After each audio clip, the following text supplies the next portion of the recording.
Hi, welcome back to our study in Exodus. We're looking at chapters 1 through 19. Now in this lesson we're looking at the final plague, Passover and consecration. We find this in Exodus chapter 11 through chapter 13 verse 3. Now chapter 11 is the last plague. How many plagues preceded it? 9. And what is the last plague? Death to the firstborn of man and beast. Who delivers that final blow?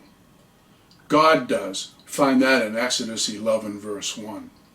You might recall back in Exodus chapter 4 verses 22 and 23, then say to Pharaoh, this is what the Lord says, Israel is my firstborn son, and I told you, let my son go so he may worship me.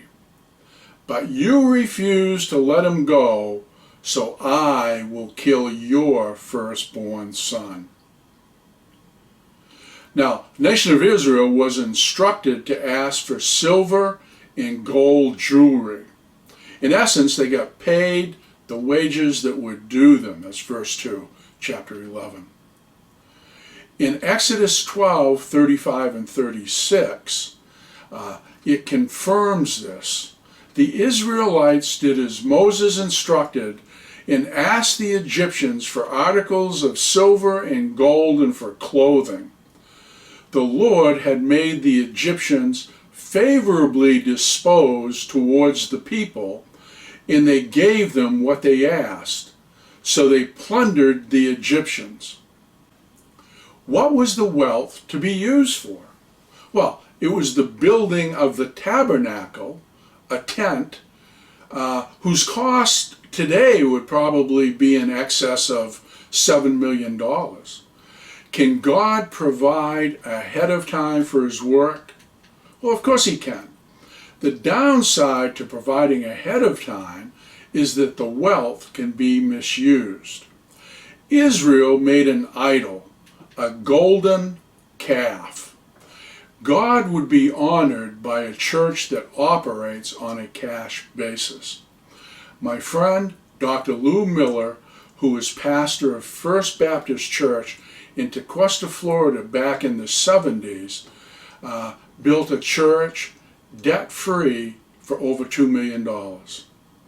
Our financial burden prevents God's people from doing God's work.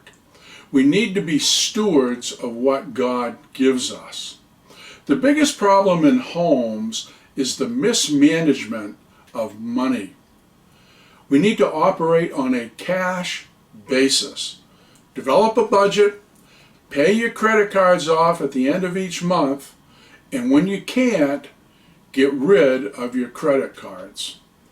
More divorces occur over money than unfaithfulness. It says that the people found favor in the sight of the Egyptians.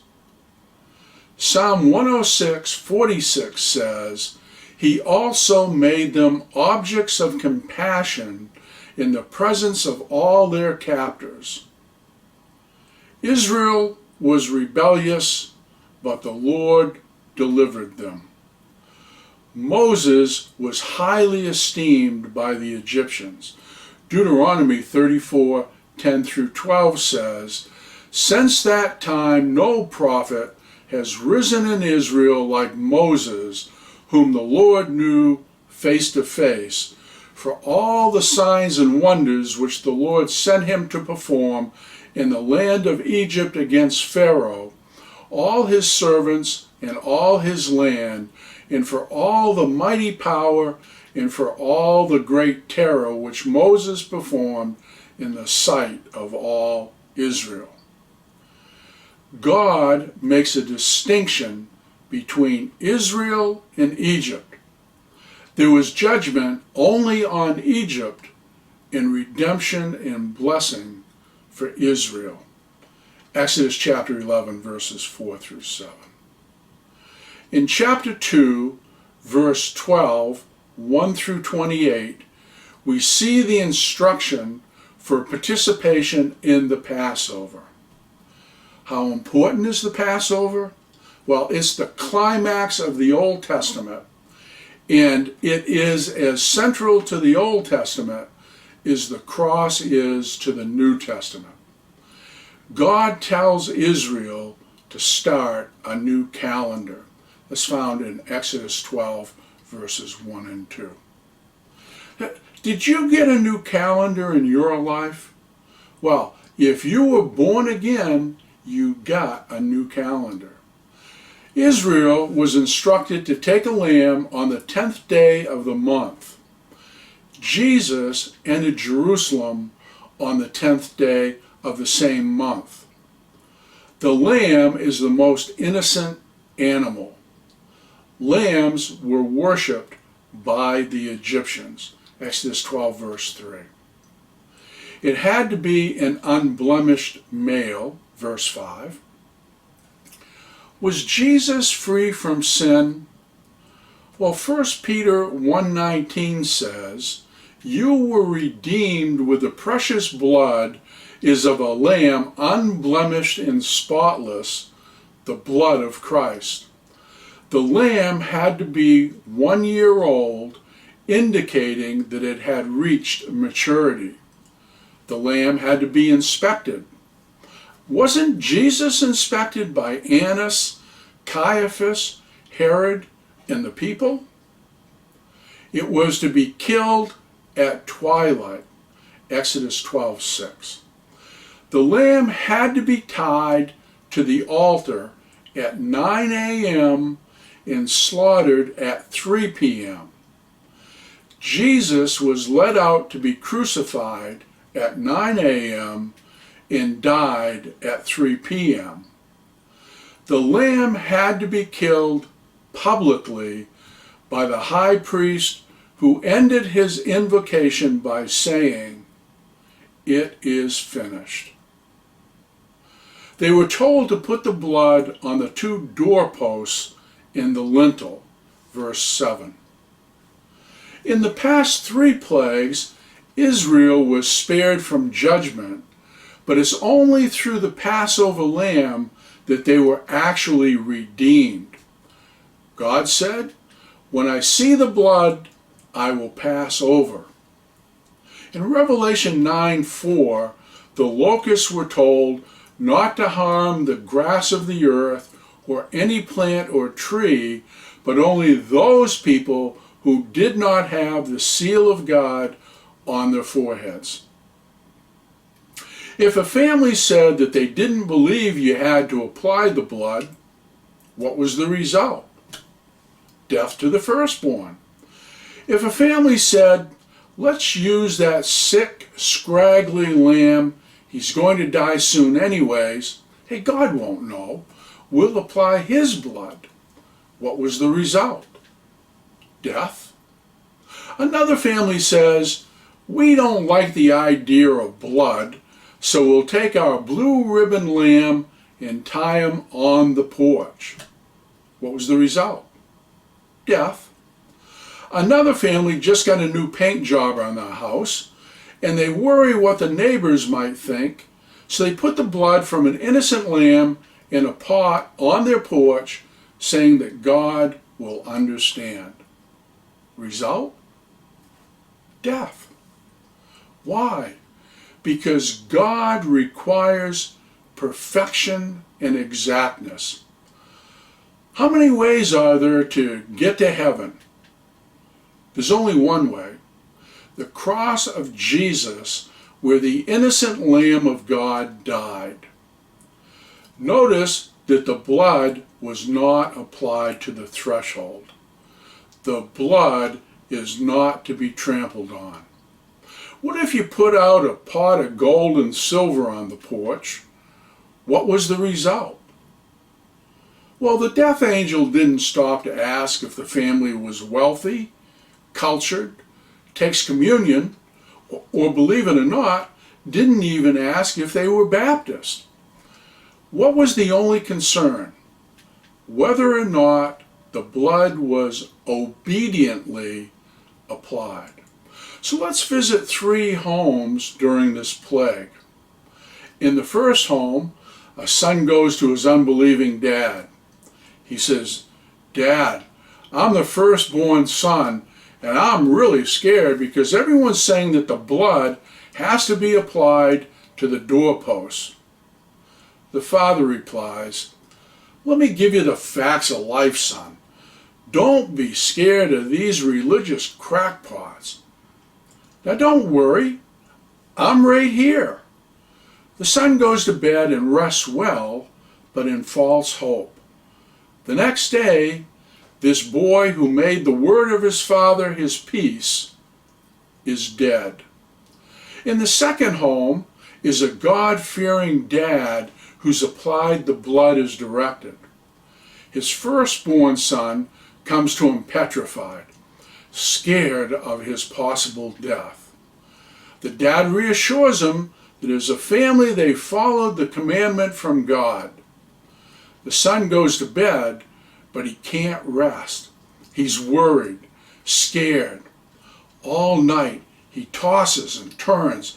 He's miserable, wishing that morning would come because he's afraid the death angel will get him. He can't rest in the promise of God. But he is worrying needlessly.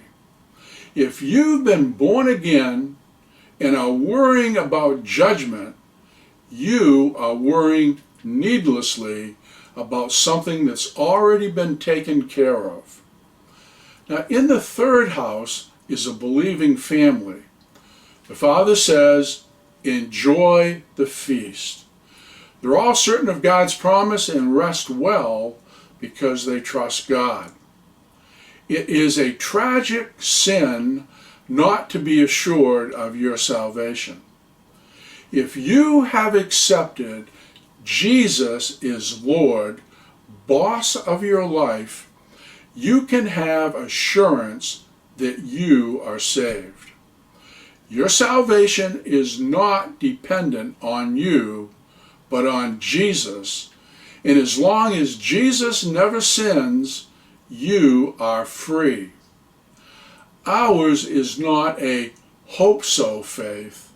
It is a know-so faith. Our salvation calls for an open confession and profession of faith. Were there any secret disciples at the Passover? Hey, it was either the blood was applied on the doorpost or it wasn't. Even Joseph of Arimathea and Nicodemus ultimately professed publicly their faith. Matthew 10:32 and 33 puts it this way: "Whoever acknowledges me before others, I will also acknowledge before my Father in heaven. But whoever disowns me before others, I will disown before my Father in heaven." How often was Passover to be celebrated? Well, every year and forever. How did the nation of Israel do? Well, Amos 5:25 and 26 indicates they failed to sacrifice during their wilderness wanderings. Acts 7:41 through 43 puts it this way: "And they made a calf in those days and offered a sacrifice to the idol and were rejoicing in the works of their hands. But God turned away and gave them over to worship the host of heaven, as it's written in the book of the prophets. Did you bring to me slain beasts and sacrifices during the 40 years in the wilderness, O house of Israel? You took up the tent of Moloch and the star of your god Rephan, the images that you made to worship, and I will send you into exile beyond Babylon." What was to be remembered by the Hebrews? Well, it was not the plagues and slaughter that was to be remembered, but the faithfulness of God in fulfilling his promises. What was accomplished through the Passover? redemption. You can read that in Exodus chapter 12, verses 29 through 39.